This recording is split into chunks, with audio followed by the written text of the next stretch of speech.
April মাসে তীব্র ও মাঝারি তাপপ্রবাহের আভাস দিয়েছে আবহাওয়া অধিদপ্তর। এছাড়াও উষ্ণতম মাস হিসেবে এপ্রিল জুড়ে তাপমাত্রা বাড়বে বলেও জানিয়েছে আবহাওয়াবিদরা। আবহাওয়া অধিদপ্তর জানিয়েছে এপ্রিলে 2 থেকে 4টি মৃদু বা মাঝারি এবং 1 থেকে 2টি তীব্র তাপপ্রবাহ বয়ে যেতে পারে। এ সময় দেশে তাপমাত্রা বেড়ে হতে পারে প্রায় 42 ডিগ্রি সেলসিয়াস। এছাড়া এ মাসে বঙ্গোপসাগরে 1 থেকে 2টি লঘুচাপ সৃষ্টি হতে পারে, যার মধ্যে একটি নিম্নচাপ বা ঘূর্ণিঝড়ের রূপ নিতে পারে। এপ্রিলের দ্বিতীয় সপ্তাহের বৃষ্টির সম্ভাবনা থাকলেও এর পরে আবারও তাপমাত্রা বাড়বে বলে জানিয়েছে আবহাওয়াবিদরা।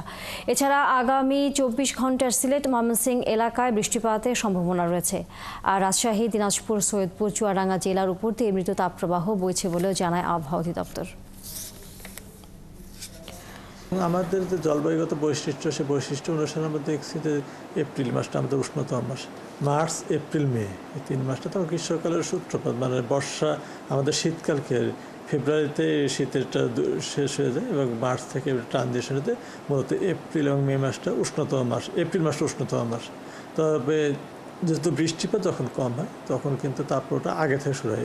এবার দেখলাম আমরা মার্চ মাসে কিন্তু বৃষ্টিপাতটা অনেক কম হয়েছে, এই জন্য তাপপ্রবাহ কিন্তু আমরা দেখছি 13 থেকে 16 তারিখে একটা স্পেল গিয়েছে মৃদু তাপপ্রবাহ এবং পরবর্তী 26 তারিখে যেটা শুরু হয়েছে দেশের অনেক অঞ্চলে, এটা এখনও কিন্তু অব্যাহত রয়েছে।